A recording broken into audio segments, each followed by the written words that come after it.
yo creo que, ¿sabes? Una cosa que sucede en los académicos, el mundo de la academia es un mundo bastante territorial.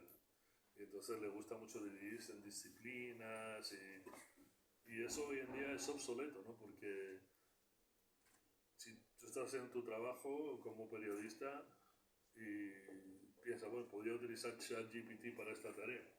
Y alguien dice, no, no, eso de ChatGPT, eso lo hace la gente de Information Technology, los periodistas no hacen eso. No es cierto, ¿no? Ahora mismo las herramientas son muchas y tú decides cuál usar, ¿no? Entonces, eso de verse a uno mismo como yo tengo esta identidad cerrada, con un número de herramientas cerradas, eso no sirve ya, ¿no? Tenemos que tener más, como una actitud más interdisciplinar, aprender cosas que quizá no, teóricamente no caerían desde nuestro campo, ¿no? Y no sé, a lo mejor, por ejemplo, hoy, en vez de empezar con la tarea uno, resulta que el cliente con el que estoy tratando, el contexto de la situación me lleva a pensar que debo empezar por la tarea 5 y cambio la rutina, ¿no? Y eso es una decisión que tú tomas, ¿no? Oiga, profesor, pero hay también otro fenómeno, Ya. que los jóvenes pues no se comprometen tanto como antes, ¿no? En los trabajos. Esa es una realidad. Entonces, ¿qué hacer para hacerlos interesar en determinada ruta de conocimiento, Claro. más allá de estar cambiando de trabajo cada rato? Sí. ¿Cómo era su nombre? Perdóneme, Juan Carlos Villarroel, para servirle. Sí, disculpa, Juan. ¿Sabes que yo, a medida que me hago aún más grande, ¿no? Muchas veces pienso eso, ¿no? Porque, como dicen en inglés, que dice, I don't want to be an old grumpy man, ¿no? Entonces, eso de que la gente de la juventud ahora no sirve y esa cosa, ¿no? Es, o sea, yo entiendo lo que tú dices y creo que hay bastante de verdad en ello, ¿no? Pero yo creo que muchas veces es falta de comprensión nuestra, ¿no? Porque yo lo que pienso es que la gente joven es mucho más influenciable a la presión social, ¿no? Entonces, tienen muchas más alternativas de las que yo tenía, por ejemplo, ¿no? Y es normal que no se quieran comprometer a hacer algo que ellos ven como aburrido por el resto de sus días y que no va a llevar a ningún sitio que ellos quieran estar, ¿no? Entonces, el tema es qué es lo que tiene que hacer la corporación, como tú dices, para, para que tu trabajo sea más significativo, sea más interesante. Una de las cosas que ya sabemos por investigación es que la gente no solamente quiere un trabajo, sino que quiere una oportunidad de crecer y aprender. Entonces, si yo te doy un trabajo, a cabo de 3 meses, probablemente estés cansado y harto y te vayas, ¿no?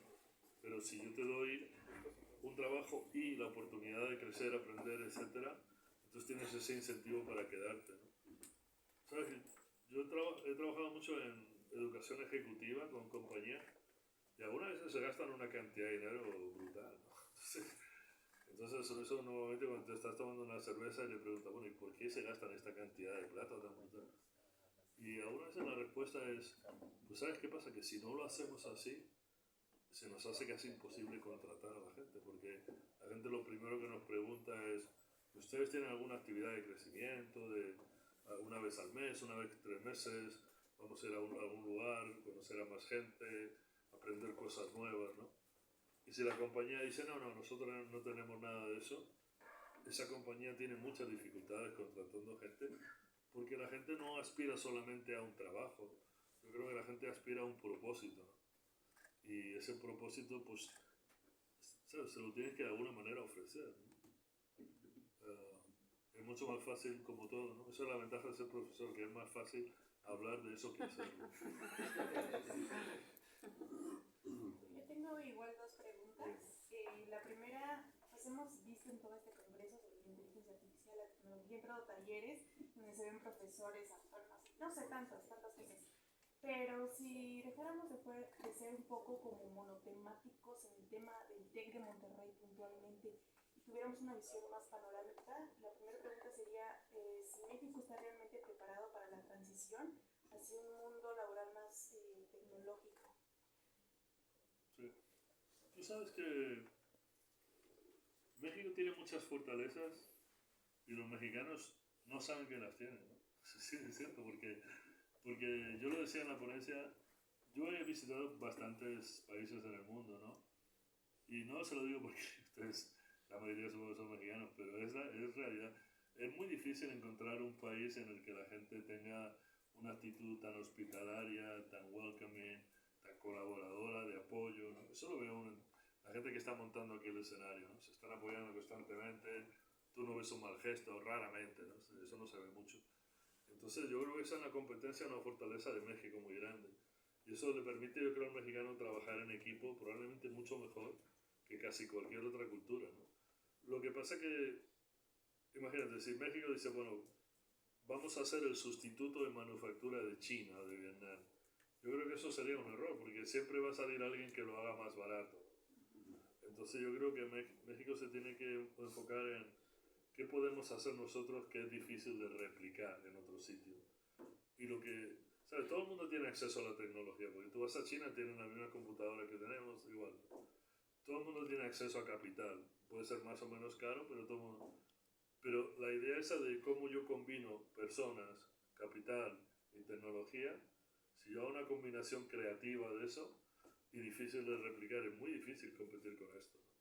Muy difícil. Entonces yo creo que México tiene esa capacidad humana que no existe en muchos sitios, ¿no? Y tecnológicamente quizá, yo creo que, ¿sabes? No es que los profesionistas mexicanos sean peores, son iguales o mejores, ¿no? Lo que pasa es que México lo que tiene un problema de que hay 1% de la población muy grande que no tiene acceso a una educación avanzada, ¿no? Y yo creo que ese es el problema, ¿no? De cómo llegamos a esa gente, ¿no? Para que vean que hay otras alternativas, ¿no? Porque el desempleo en México es bajo, es 2,4, ¿no? 2,4%. No sé, si ustedes han visto los trenes en Monterrey, la gente que se sube al tren no son mexicanos ya, son haitianos, son venezolanos, pero yo creo que México está ready, está listo para dar ese salto, ¿no? Pero sí que hacen falta quizá prestar más atención, más oportunidades educativas. Claro, el TEC Monterrey no es representativo porque ustedes son la élite, ¿no? Entonces, la gente que realmente está behind es la gente que no está aquí, ¿no? Entonces, ¿cómo llegamos a ellos? Todo el tema de la formación técnica o vocacional siempre tiene, como dicen en inglés, un estigma, ¿no? De que, ¿sabes? Cuando yo era niño me decía, te vamos a mandar a la escuela, porque eso era como, ¿sabes? Castigo ahí. Segundón. Segundón, sí, sí. En muchos sitios, por ejemplo en Alemania eso no es así. Y entonces hay muchos trabajos. No sé si han notado que, por ejemplo, en Estados Unidos hay una caída de la matrícula, del enrollment en muchas universidades. Porque la gente se da cuenta que, digamos, una licenciatura, un grado, 4 años, 5 años, no es necesario. Y el mercado avanza más rápido que eso. Entonces empiezan a agarrar cursos en Google, en Coursera, en LinkedIn, y se cualifican rápido y consiguen mejor trabajo Entonces yo creo que las universidades tenemos ese reto, ¿no? De agilizarlos, dinamizarlos. Las universidades privadas como TEC tienen más agilidad, son más dinámicas. Las universidades públicas se mueven muy despacio. Yo les estaba contando a ellos en la ponencia que los académicos son muy territoriales, ¿no? No sé si ustedes han visto documentales de esos de animalitos que no me corran de aquí, pero saben que van haciendo necesidades por su territorio para marcarlo. Yo creo que muchos académicos si los dejaran y los veríamos por aquí así. Pero ustedes fíjense que no es. Y eso, la anécdota es que yo estaba en el departamento de contabilidad, yo quería sacar un curso nuevo, se llamaba The Evolution of Accounting, ¿no? La evolución de accounting. Y entonces lo llevan al Senado de la facultad y sale el departamento de biología y dice, no, eso de evolution, eso nosotros somos los dueños de eso, por Darwin. Entonces no, ese curso no se puede aprobar. ¿Y qué tiene que ver, no? Ese tipo de rigidez así territorial, como estúpida, ¿no? Eso se tiene que acabar, ¿no? Porque eso impide el progreso, ¿no? Preguntar, ¿qué impacto cree usted que tenga la automatización y la inteligencia artificial en los trabajos del futuro? Sí, claro, ahí el miedo siempre es la inteligencia artificial, me va a quitar mi trabajo. Puede ser, pero yo no creo que va a ser en 20 años ni en 30. Yo creo que va a ser mal. Yo creo que yo no voy a estar aquí, quizás ustedes sí. Pero, le voy a dar un ejemplo. Mire, en un comité que estaba trabajando para el Departamento de Estado, yo algunas veces trabajo como expert witness en casos de demandas y eso. En este caso, una compañía grande, bastante grande americana, lo que hacían con los, ¿cómo le dicen? Resumés o currículum. Currículum. Los procesaban, ¿no? Por el texto, por un escáner y procesan el texto y el Machine Learning ese lo que hace es que mira keywords, ¿no? Palabras clave que se asocian con ciertas competencias que van buscando y entonces te puntúa tu currículum en base a cuántas hits tienes, ¿no? No solamente en cuántos hits, sino que luego correlaciona eso con la evaluación del desempeño de tu supervisor, ¿no? Y encuentra que hay cosas que aparecen en tu resumen que correlacionan con un mejor desempeño. Entonces, en este caso, resulta que esta compañía tenía un número alto de solicitantes que eran canadienses.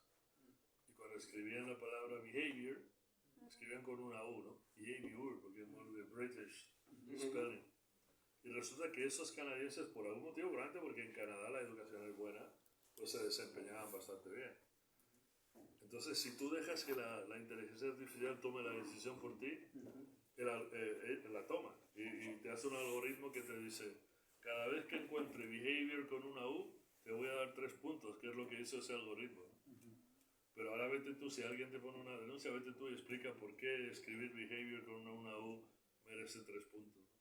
Lo que quiero decir es que la inteligencia artificial es una ayuda, ¿no? Pero no te sustituye porque tú tienes que pensar, ¿no?